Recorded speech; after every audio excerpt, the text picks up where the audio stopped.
syarat utama untuk jamak kasar adalah safa. Yang sebenarnya yang menjadi penyebab mudah jamak kasar adalah masyarakat.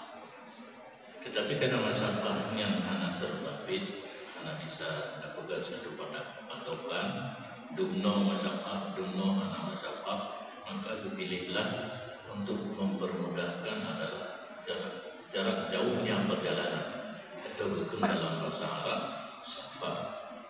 Hana gaya dengan padungga, yang hana nada kita berdekat dalam padungga aja ke jamak kasar olehnya diri.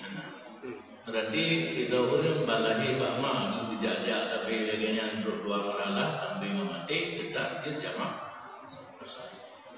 Karena syarat-syarat yang lain. Artinya safarnya maksiat, jauhnya dua marhalahnya nanti pendapat yang diutar tertukut-tukut kilometer, yang sederhana 36, nah yang dalam 80 pun yang dah bulan di 80 sekian 80 pun yang dah bulan. Jadi dia tidak supir motor karena yang diurut kerja lumayan hana dulu 17 rakaan dengan diurut urut 6 11 rakaan kitanya 17 dan dia buka-buka wate asa dia kembali leho dan leho kembali agak mungkin kembali Aisyah ataupun Aisyah kembali